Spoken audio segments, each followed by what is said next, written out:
대신해서 죽으신 그 예수님의 사랑에 감동되어서 제가 그때 이후로 완전히 신앙생활을 깊게 하게 되었습니다.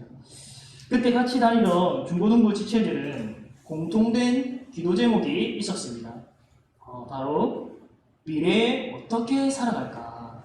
우리는 앞으로 어떻게 살아갈까? 예수님을 만났는데 우리는 무엇을 하면서 믿음의 삶을 살아갈까? 그 당시 비전이라는 말이 굉장히 많이 사용되는데 중고등부 지체들이 하나님께 비전을 달라고 기도를 많이 했었습니다.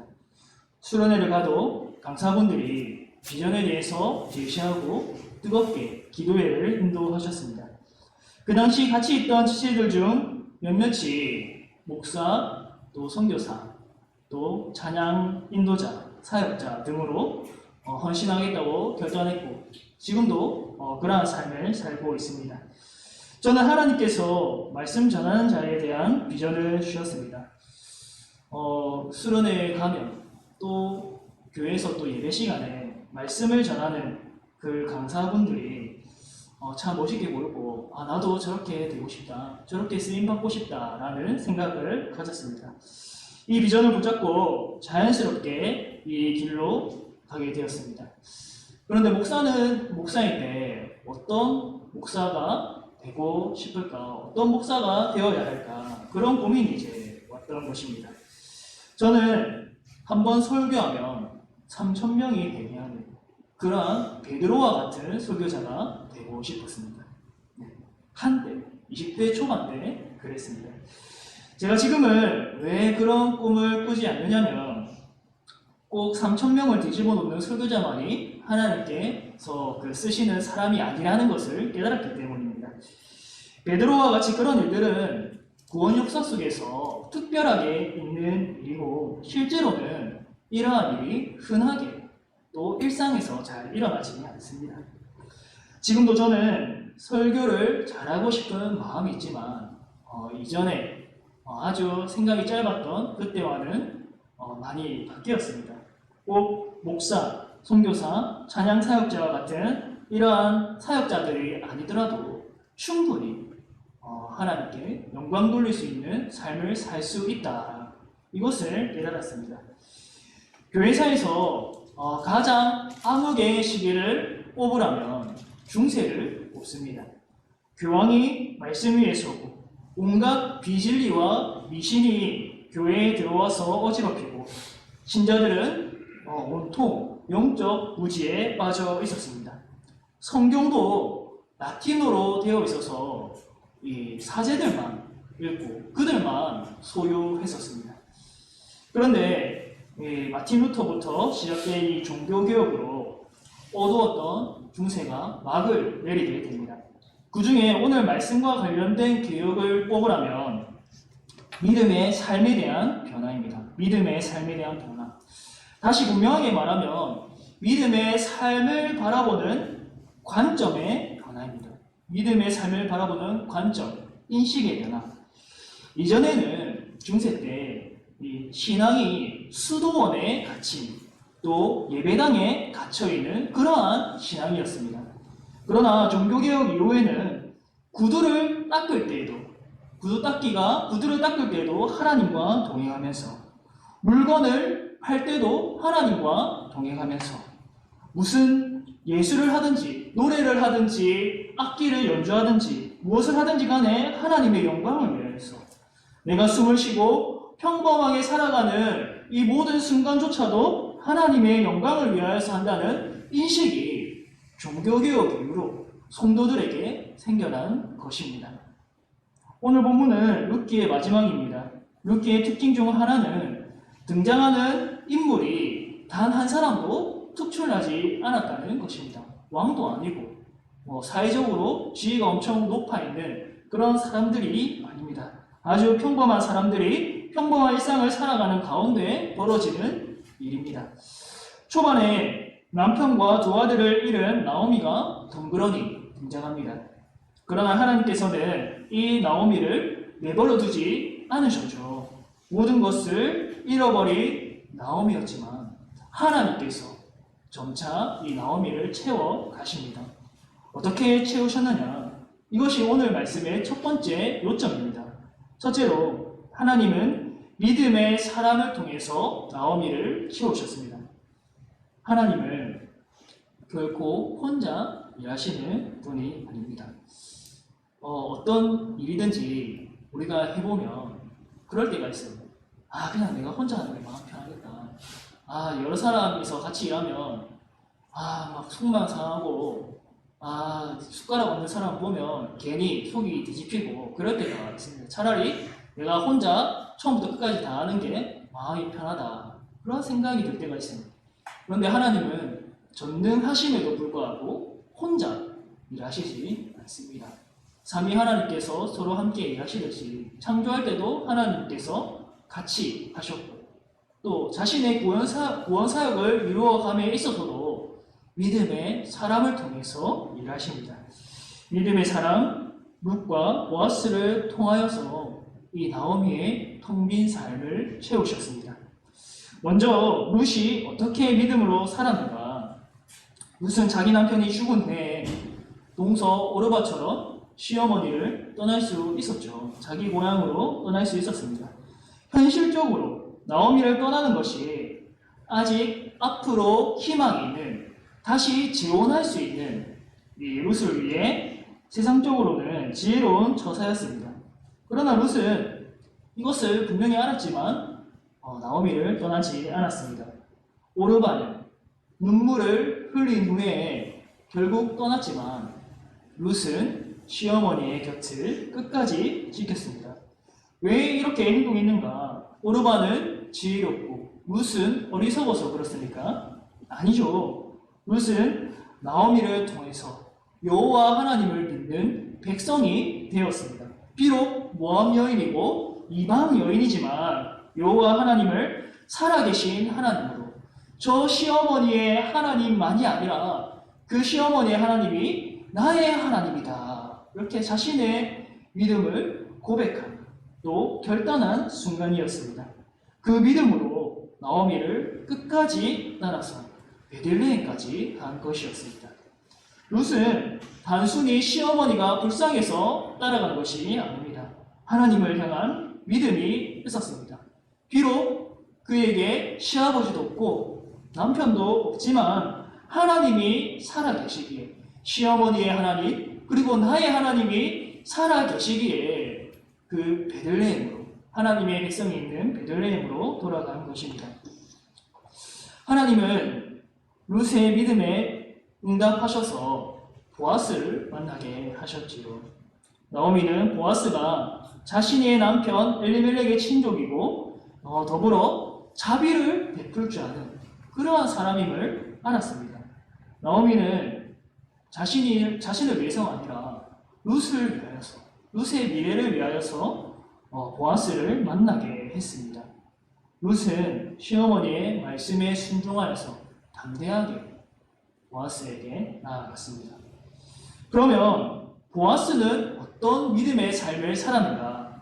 그는 당시 사회적으로 대표적인 약자였던 이 가부 룻과 나오미를 외면하지 않았습니다. 자기 밭에서 이삭을 주우러 나온 그 룻을 쫓아보내지 않았습니다. 룻을 배려하여서 자기 일꾼들에게 너희가 이것을 거둘 때에 다 거두지 말고 얼마를 땅에 떨어뜨려라, 그렇게 해서 이 룻이 마음껏 이삭을 주울 수 있도록 배려했습니다.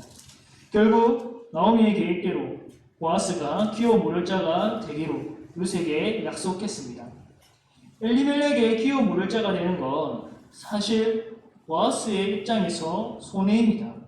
나오미와 룻을 돌보아야 하고 아기를 놓게 되면 엘리멜렉의 기업을 그 아기가 맡게 되죠. 이를 알게 된 보아스보다 더 가까운 친족, 이름이 없는 그 친족이 있죠. 그 친족은 자신의 기업에 손해가 있을까 해서 나는 기업 물자가 되지 못하겠다, 이렇게 거부했습니다. 계산해 보니까 도저히 손해가 심해서 그들을 받아들이지 못했던 것이죠. 이렇게 가까운 친족조차도 나오미를 외면했지만 보아스는 기쁨으로 룻과 나오미를 받아들였습니다. 자원하여서 귀여운 물자가 되었습니다. 비록 손해가 있더라도 하나님이 주신 그 율법을 실천했던 것입니다. 이렇게 룻과 보아스의 믿음의 삶을 통해서 나오미의 삶을 하나님께서 회복시키셨습니다. 텅 빈 나오미의 삶을 이 두 사람을 통해서 채우셨습니다. 본문 13절을 보면 보아스가 룻과 함께 이 아들을 낳게 됩니다. 하나님의 은혜로 아들을 낳게 됩니다. 이로 인해서 14절과 15절에 여인들이 나와서 이렇게 말합니다. 우리 함께 14절과 15절 말씀 읽어보겠습니다. 시작. 여인들이 나오미에게 이르되 찬송할지로다. 여호와께서 오늘 내게 귀여운 물을 자가 없게 하지 아니하셨도다. 이 아이의 이름이 이스라엘 중에 유명하게 되기를 원하노라. 이는 내 생명의 회복자이며 내 노년의 음양자라. 곧 너를 사랑하며 7 아들보다 귀한 내 며느리가 낳은 자로다 하리라. 갑자기 웬 여인들이 나옵니다.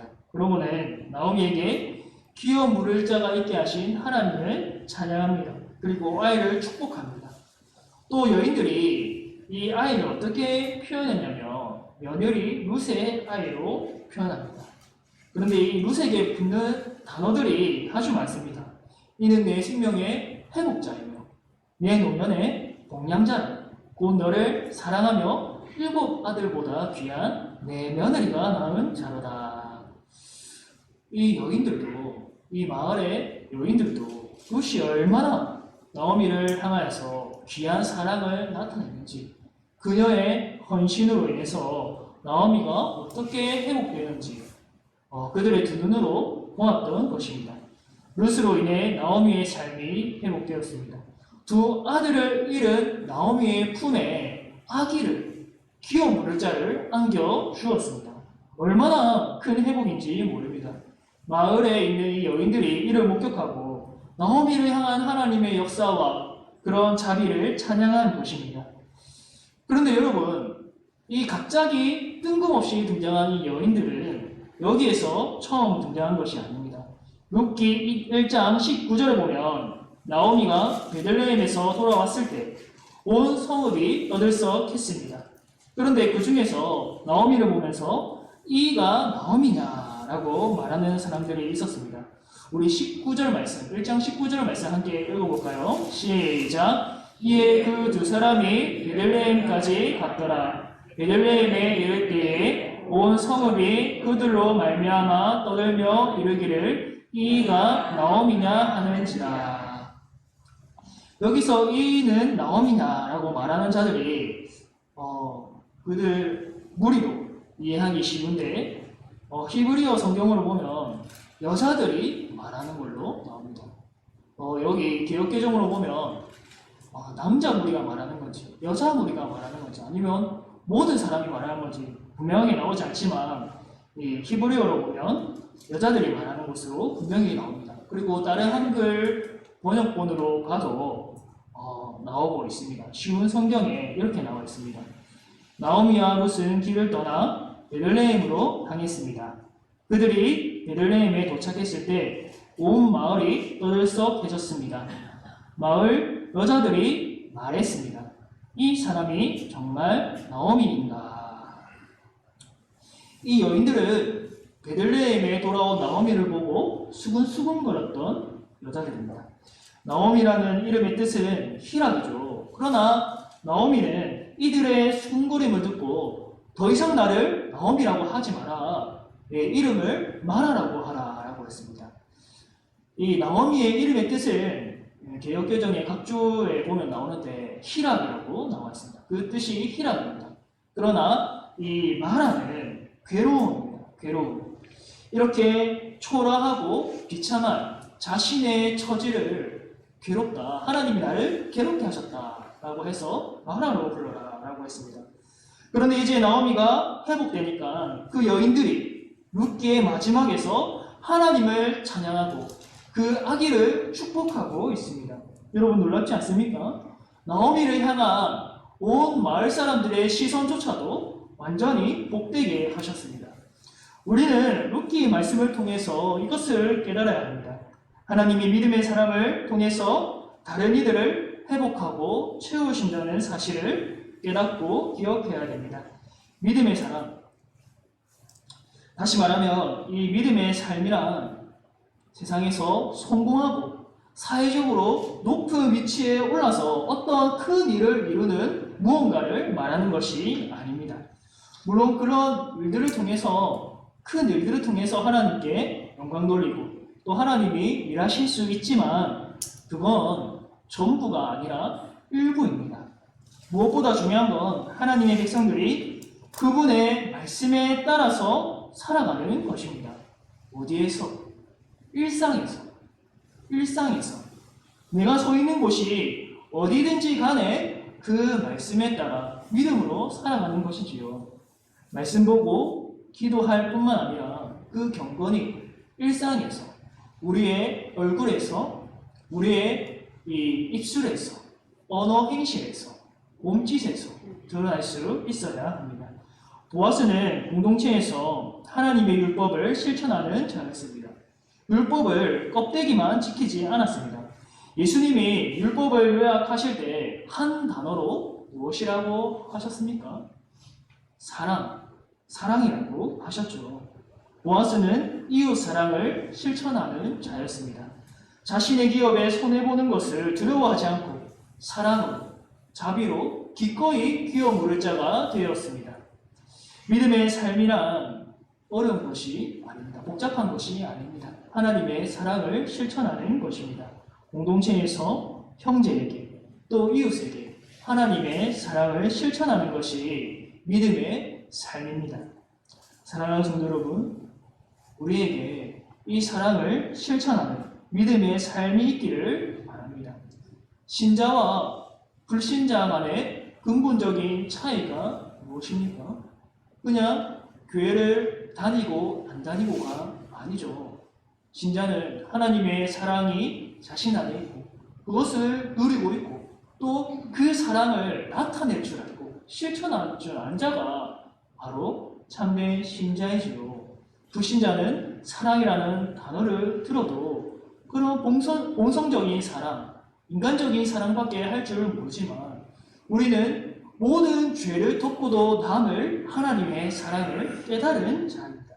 참된 신자는 단순히 교회에 출석하는 것을 만족하는 것이 아니라 하나님의 사랑을 누리고 또 그 사랑을 일상에서 나타내고 실천할 줄 압니다.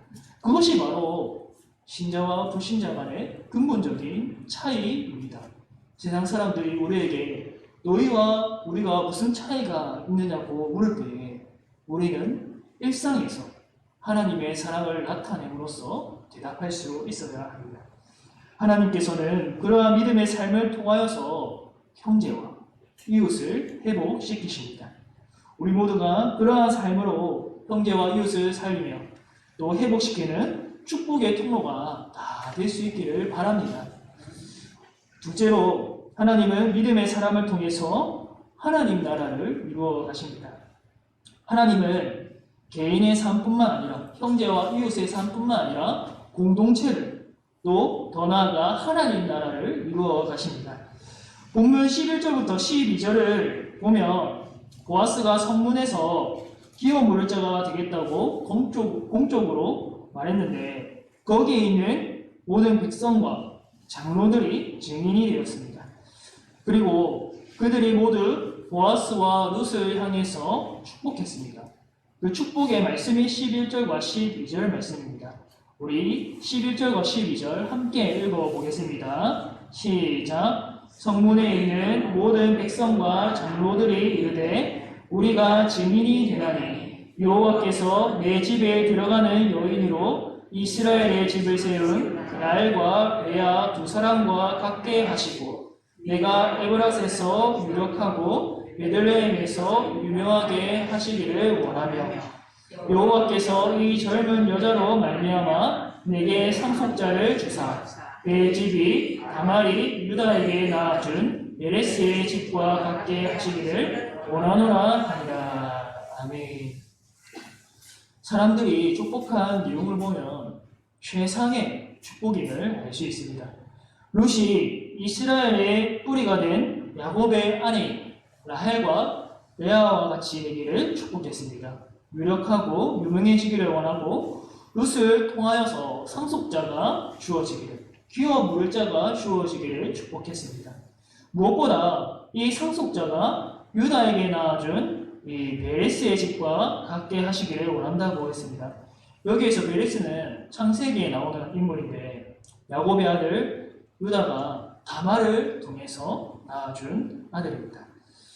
또 앞서 읽었던 14절과 15절에는 여인들의 축복이 나옵니다. 하나님은 보아스와 룻을 통하여서 나오미만 회복시킬 뿐만 아니라 그들의 공동체도 이렇게 축복의 공동체로 만드셨습니다. 이전에는 나오미를 향하여서 수근수근거리고 이 여자가 정말 나오미냐, 이 여자가 정말 기쁨이라는 이름을 가진 그 나오미냐 라고 수근수근거렸지만 이제는 이 나오미의 삶을 축복하고 또 나오미의 삶 가운데 이 역사하신 하나님을 찬양했습니다. 이렇게 아름다운 축복의 공동체로 만드셨는데 다름 아닌 룻과 보아스의 믿음의 삶을 통해서 일상에서 믿음으로 살아간 그들을 통해서 이렇게 아름다운 공동체로 만드셨습니다. 18절에서 22절에는 베레스의 계보가 나옵니다. 왜 이 말씀이 나오는가?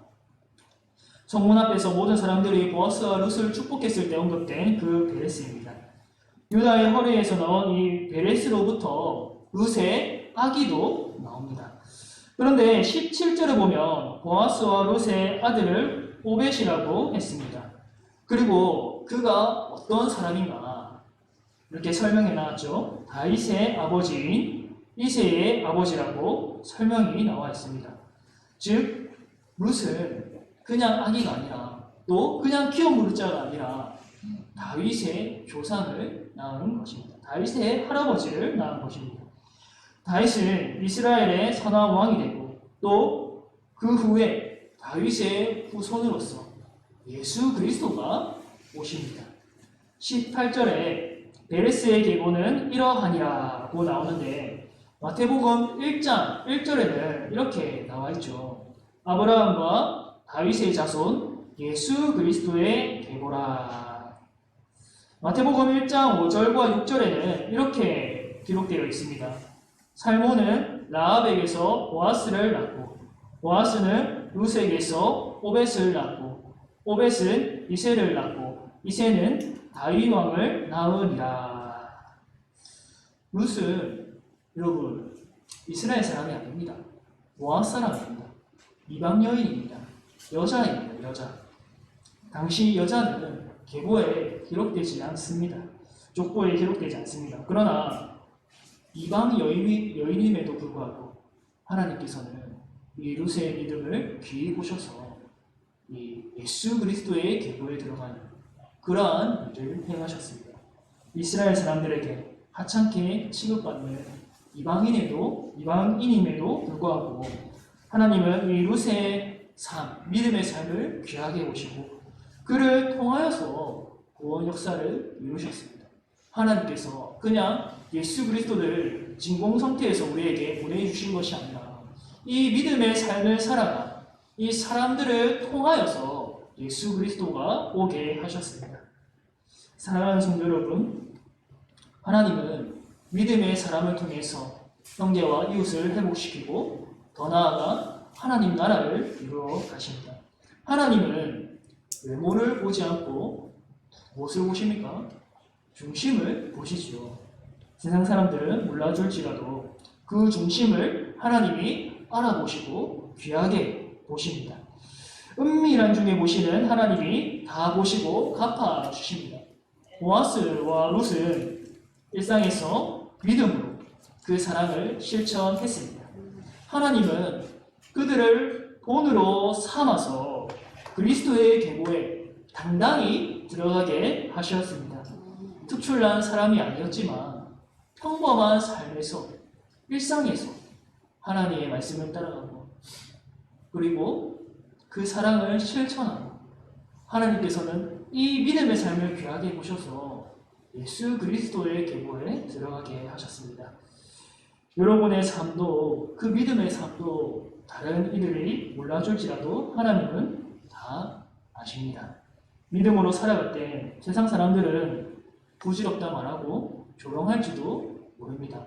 믿지 않는 가족들이 있을 때에 그 가족들이 볼 때에는 왜 쉬지 않고 교회에 나가느냐, 왜 평일에도 교회를 가느냐, 왜 집에서도 성경 읽고 기도하느냐, 그렇게 말할지도 모릅니다. 그러나 우리는 믿음의 삶을 살 때에 하나님이 친히 보시고 상주심을 믿을 수 있습니다. 세속의 관점으로는 이름 없는 친족처럼 자신의 기업에 손해가 될까 하여서 기업을 무르지 않는 것이 지혜로운 처사이겠지요. 그러나 세속된 가치를 거슬러서 하나님의 사랑을 실천하는 자들에게는 하나님이 친히 복을 주십니다. 그들을 축복의 통로로 사용하셔서 형제와 이웃과 공동체를 회복시키시고 하나님 나라를 이루어 가십니다. 사랑하는 성도 여러분, 이 진리를 붙잡으시기를 바랍니다. 우리가 믿음으로 살아갈 때에 하나님께서 그 믿음을 귀하게 사용하실 줄 믿습니다. 주위에 아무도 몰라줄지라도 하나님이 귀하게 사용하십니다. 그런 체험이 많아지시기를 바랍니다. 형제와 이웃을 도와주고 사랑을 실천할 때 하나님의 사랑이 증거되고 그리스도의 향기가 풍겨지고 그리하여서 열매 맺는 일이 많아지기를 바랍니다. 비록 우리 눈에 보여지지 않을지라도 우리 세대에 그 열매가 당장 맺혀지지 않을지라도 하나님께서는 언젠가는 친히 우리의 그 작은 겨자씨와 같은 믿음을 귀하게 사용하셔서 후에는 30배, 60배, 100배의 결실을 맺게 하실 줄 믿습니다. 나의 믿음의 삶은 너무나도 작고 미약하지만 하나님이 그 예수 그리스도 안에 있는 그 믿음을 귀하게 보셔서 작은 것에도 충성하고 지극히 작은 소자에게도 사랑을, 자비를 베풀 줄 아는 그 믿음을 귀하게 여기시고 사용하셔서 자신의 나라를 이루어 가실 것입니다. 이를 기대하면서 끝까지 믿음의 삶을 걸어가시기를, 주님의 사랑을 나타내시기를 주님의 이름으로 축복합니다. 사랑의 하나님 아버지, 오늘도 우리에게 말씀하셔서 그 사랑의 하나님, 자비의 하나님을 알게 하시고 또 그 하나님께서 혼자 일하시지 않고 믿음의 사랑과 동력하면서 그 믿음을 귀하게 사용하신다는 사실을, 진리를 알게 하여 주시니 감사합니다. 주님, 우리가 이 믿음을 가지고 또 내일을 살아갈 때에 또 모든 순간에 나의 평생에 주님 말씀 따라 순종하게 하시고 또 일상에서 모든 순간에 믿음의 삶을 살아가기를, 사랑을 실천할 수 있기를 주여 인도하여 주옵소서. 우리가 연약하여서 자주 쓰러지고 넘어지나 다시 주님 앞에 나와서 우리가 은혜를 얻게 하시고 회복하게 하시고 또 우리를 살리신 그 하나님의 사랑을 만방에 나타내는 예수 그리스도의 증인이 되는 모든 성도님들 될 수 있도록 하나님 은혜를 베풀어 주옵소서. 이 모든 것 예수님의 이름으로 기도드립니다. 아멘.